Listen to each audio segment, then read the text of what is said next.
Hi, and welcome to the first lesson in our polynomials unit. There's going to be lots of things that I'm going to bring back from grade 9.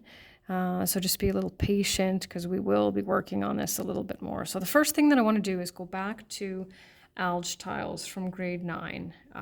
Students worked with positive and negative alg tiles. And so the red ones are negative and the yellow ones are positive, and we're going to be working only with the positive ones. And so this, if you remember, is an x squared. A little tough to write on that, and that is because it measures x by x, and we know that the area of a square is side squared, and so we know that x times x is x squared. And so for this one is an x, and this has to be the same length as this, so this is also an x, but clearly it's not x by x. X times what gives us x? Well, that's a 1. And this one is a 1 because it measures 1 by 1. And so those are our three options. So that's what I actually have underneath here is x squared, x, and 1. And so that's what we'll be working with for this unit. So going back to grade 9 math, and we just talked about it, right? X times x is x squared. And so one of the things that students are supposed to do is use alg tiles to see how to multiply polynomials. That's basically what it is. So I'm just going to kind of give you a little bit of a refresher here. So for this one, we need to go 3 times n plus 2. And of course, it wouldn't matter if it was x or m or whatever. And so what we want to do is we want to visualize that. We're not going to do this for everything. So we need 3. And so there's 1. And so we're going to go 1. Now these are all yellow, so you don't have to worry about shading or anything. They should be a little bit more closer together. So you want to try to make all of your 1s close to the same size, and you'll see why once we get a little bit further. Okay, so I'm going to multiply that by an n, okay, so a longer one, and then it says plus 2, so 1, 2. So I have my 3 times n plus 2. And so now what we're going to do, because we're going to actually treat this like area, which is one of the units that we just finished. So underneath that, we're going to fill it in, and we're not going to fill it in with random shapes. We can only fill it in with n squareds, n's, or 1s.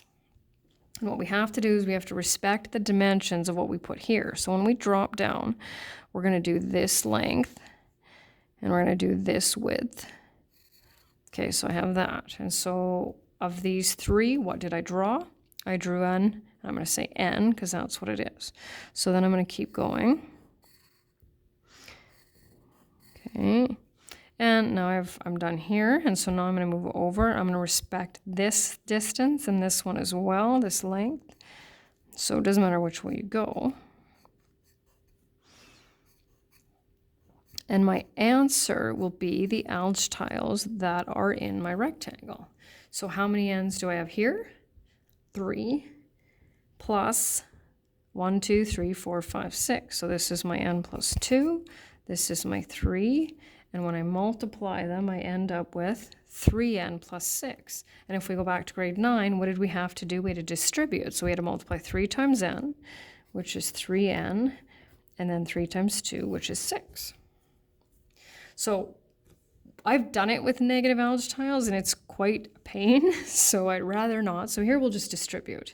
So negative 5 times 2y squared, negative 10y squared, and then we have plus 20y minus 5. So it's perfect. Okay, moving over to this one, give this one a try. So we've got 3x times x plus 2. And it doesn't matter. When we multiply, order doesn't matter. So it doesn't matter which one you put down here and which one you put here. So for x plus 2, I'm just going to do it this way. So there's my x plus 2. I need it to be that's better. And then 3x. And some of you are going to draw bigger shapes and some of you are going to draw smaller ones, but as long as I can tell the difference between all three. So that is an x squared, and a 1. I think we're good. Now we're going to do the same thing that we did before. We're going to fill in the rectangle by drawing only x squareds, x's, and 1's. So respecting this dimension,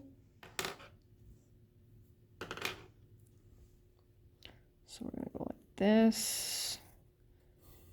Right? And I just drew an x squared, and I'm guessing you're kind of figuring out what we're doing here. All right, so I just take these dimensions and go all the way across.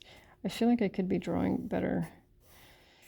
No, those ones are getting better. However,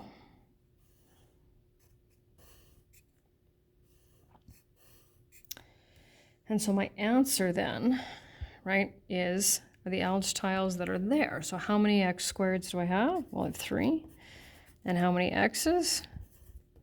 And that works the same way. We know that x times x is x squared, so 3x times x will give us 3x squared, and 3x times 2 will give us 6x. So that is kind of just sort of a little bit of a review to kind of catch you up if you forgot about them. Now here's what we have to do. So we need to now multiply 2 terms by 2 terms. So that's a binomial times a binomial. So we're going to set it up this way using algebra tiles.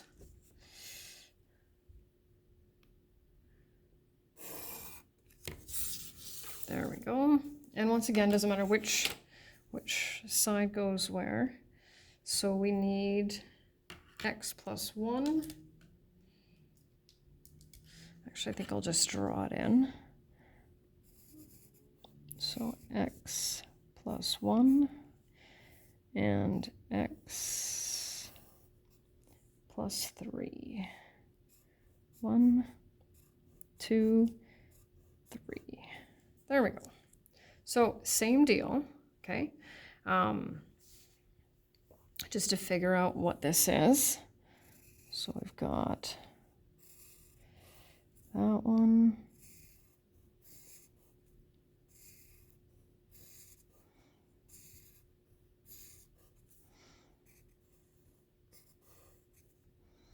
And we're going to multiply these 4 different ways, actually. All yellow, right? So the answer, of course, to x plus 3 times x plus 1 is x squared plus 1, 2, 3, 4 x's plus 1, 2, 3. So that is our answer to that. Now what I'm going to tell you is we're just going to spend a little bit of time, not sure how much, going from this being the question to this being the answer. And then once we finish that, we're going to work backwards, where I'm going to give you this as the question and I'm going to be looking for this as the answer. That's kind of the majority of this unit. Okay, so this one, here's the other. So that was the algebra tiles method.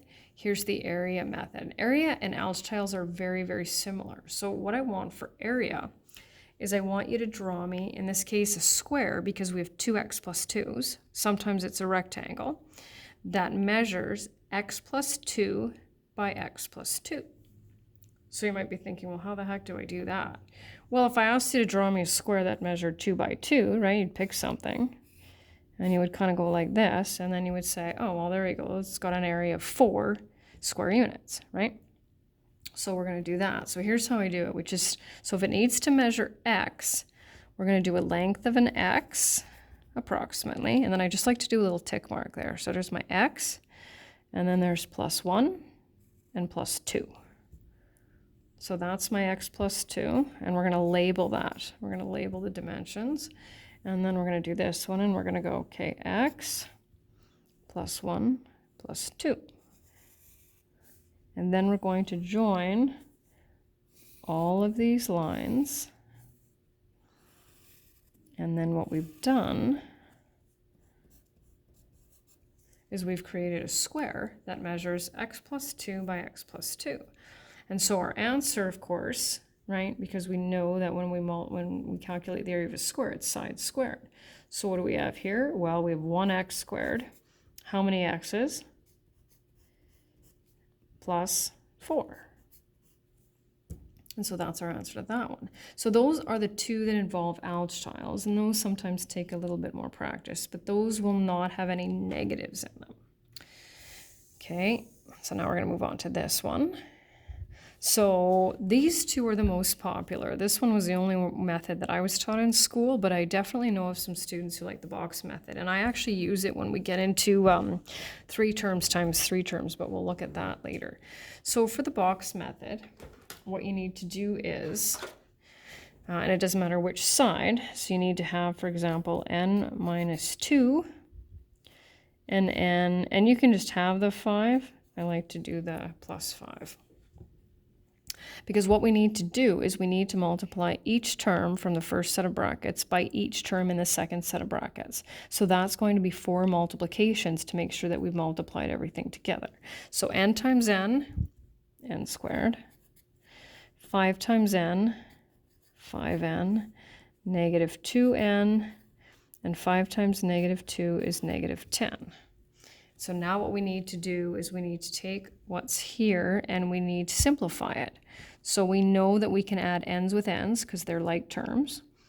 And we always write our final answers in descending powers of the variable. So that means largest exponent first.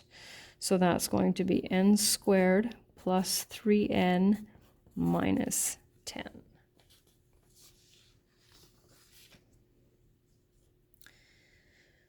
And so this one, the FOIL, it's an acronym that just represents each of the multiplications that you have to do. So the F stands for firsts. And so what that means is you multiply the first term from each set of brackets, so m times m. The O stands for the outsides. So the ones on, obviously, the outsides of the brackets, so m times negative 1. And you can write negative 1m, there's nothing wrong with that. The I stands for insides.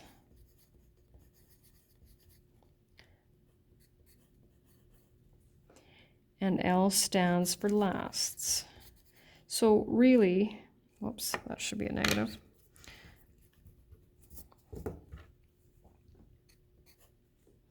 And then, of course, and you can see so far there's been a pattern, right? We have 1 term with an m squared, 2 terms with an m, and a constant. So then we add those together. Now, this is the exact same thing as the box method. The only difference is that with the box method, we kind of write out the question. And that's sort of how that goes. So for this one here, what I want you to do is just pick your method. So box or FOIL, and multiply y minus 4 times y minus 6. So if you want, you can pause the video, do that, and then double check your answer. So we got to go back to lots of things, including integers. So I like to use, this one's my preferred method, like I said. So y squared, and it really doesn't matter if you do the insides or the outsides, right? Because they're both going to have that y variable. So I can do, for example, the insides first, and then the outsides, right? And then be careful, because sometimes students will do that and they'll add these instead of multiply. So remember, we're multiplying these binomials. Negative 4 times negative 6 is 24. And then we're going to simplify our y's. And that's our final answer. And last but not least, just before we get to the individual practice, x plus 3 times 2x plus 1. So that means we need to draw a rectangle that measures x plus 3 by 2x plus 1. So we got x plus 1. Oh, you can see that. 2, 3. And you always have to make sure you label your dimensions with the area method. So then we have 1, 2, plus 1. And you can use a ruler, you don't have to, as long as it's obviously possible for me to see everything and distinguish between all of your There we go. So I'm going to put my other dimension up here. What's the answer to this? Well, we have 2x squared plus 1, 2, 3, 4, 5, 6, 7 x's plus 3. And that's the end of the introduction.